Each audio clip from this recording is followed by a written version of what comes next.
It's Monroe. I'm just here to talk about a historical this time. I'm glad you could join me. This is Once and Always by Judith McNaught, and I just thought I'd start off with a blurb. Suddenly orphaned and alone, Victoria Seton sails the vast ocean, eager to reclaim her heritage at Wakefield, the sumptuous English estate of a distant cousin, the notorious Lord Jason Fielding.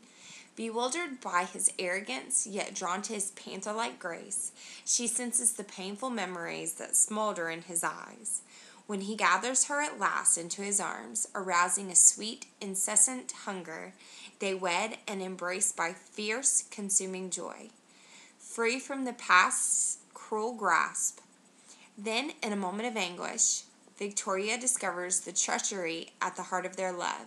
A love she had dreamed would triumph, not just once, but always. I've read a few by Judith McNaught. This is probably my third. I've read Something Wonderful and Almost Heaven, and they're just wonderful. And so I was really excited to continue my little journey on her historicals.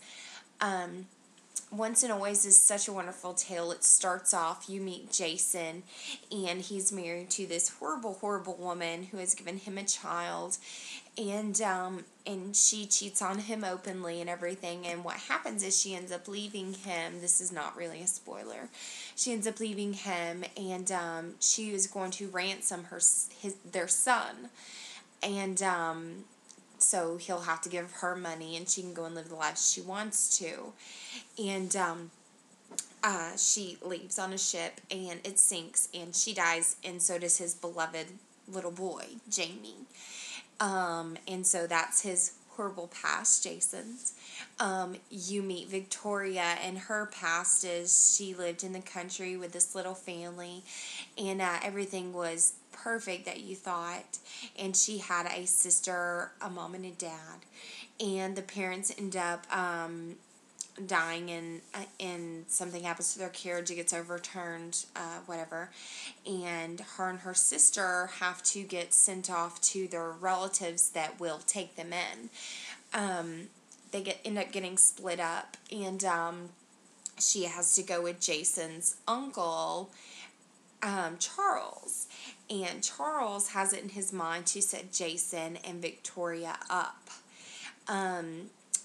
Jason, you know his past, like I said, and he hates all women. He uses them just to get his goods and to set them on their way. And Victoria is actually thinking that she's still going to be married to her childhood friend, Andrew, who he's told her he loves her, but has been sent on this little expedition that both their parents thought would be good for them to realize if they really love each other.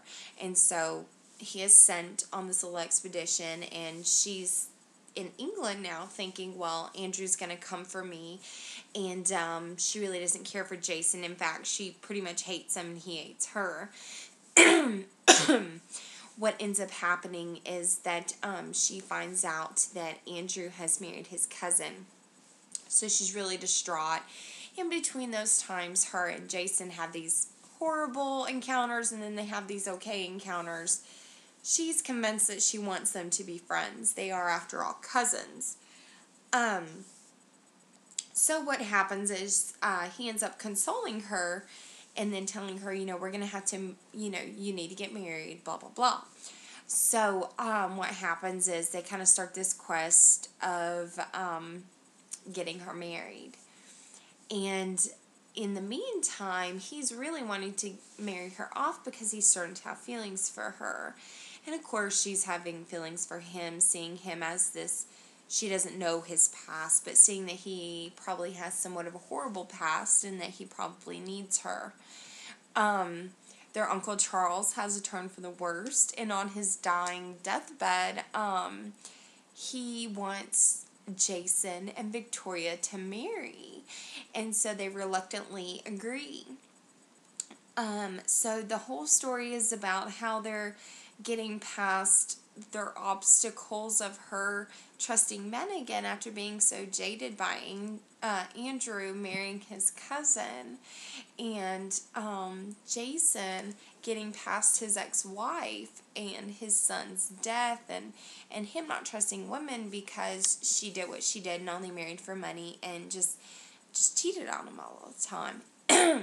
This story is really wonderful. It was very touching, and it has some twists and turns that a normal historical does. It has your normal soul-wrecking man getting saved by this lovely woman, and I think a little bit of a turn also happens where he saves her as well. So like I said, this is Once and Always by Judith McNaught. It's wonderful. I give it a 4, and you should really try it out. So y'all have a good week, and I hope you enjoy the book.